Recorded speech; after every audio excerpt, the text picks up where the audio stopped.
If you're dealing sort of with conversational boundaries and someone is interrupting you, you can say, hey, I would really appreciate it if you could let me finish my story before telling yours.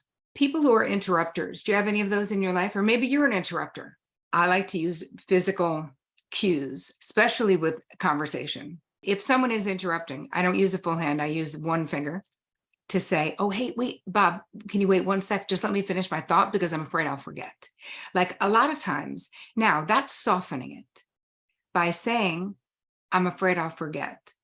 I'm not trying to embarrass or shame Bob. I want to finish what the hell I'm saying. And I want to do that in a way that doesn't, like, I'm not feeling super aggressive towards Bob, but I'm also not letting other people interrupt me when I'm talking. I can't stand it. I hate it. So I love the one finger supports rather than sabotaging. It actually supports what you're saying. And even if someone doesn't hear what you're saying, this tells them to stop talking, which is good. Listen, I know that I can do that sometimes. And I know that even my husband will do that sometimes. And if I feel like he's way to talking and I don't feel like he took in what I said, I'll say, babe, did you hear what I just said though? And he'll say, yeah, you said la la. I was like, okay, before we move on, can we just stay here for one moment? I want to know what you think about that. Like in a healthy relationship, it's okay. Like we're going to do these things to each other sometimes. But where we need to put boundaries in place is when it's behavior that just keeps happening. What if you're on the phone with them and get interrupted often? Claudia, then you have to be more assertive verbally because that is the only means at your disposal. And say, can you hold up 1 sec? I really want to finish my story.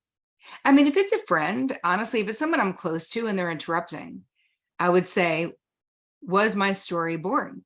Like, and I don't mean it like, was I boring you? Like to be an a-hole. I really mean, are you not interested? Is something else going on? Because usually my friends are pretty good listeners. And if it's something that's happening, or if I notice they're distracted, I'll say, I talked to my friend Lara. I love her so much. She'll be talking to me. We're on friggin' Zoom. I can see her and she's texting something. And I'll always say to her, dude, we are done. We could totally be done right now. I love you. If you got to go, do not text and Zoom with me. Why? What are you actually doing that can't fucking wait until we're done? We're going to be on here for 20 minutes, Or maybe you're a conversation monopolizer and you could check in with your convo partner. Yeah, that's a possibility. I'll wait until they're done and then say, hey, I noticed you interrupted me. Can we talk when you're ready to listen? Because I'd like to finish what I was saying. I get what you're saying, but for me, I'd be a little less, that seems a little punitive and a little teeny bit judgy. I'd say more like, I really want to finish my story if you want to hear it. Because ready to listen sounds really like talking to a kid almost, you know what I mean? But I think checking in is okay as well, Oh, got it. Someone just said, my ex and baby mama almost always responds with, well, you do that to me all the time. That's so unhelpful. So unhelpful. And that is someone who actually isn't looking for resolution. They just want to be right. It's like tit for tat. It's a communication blocker too.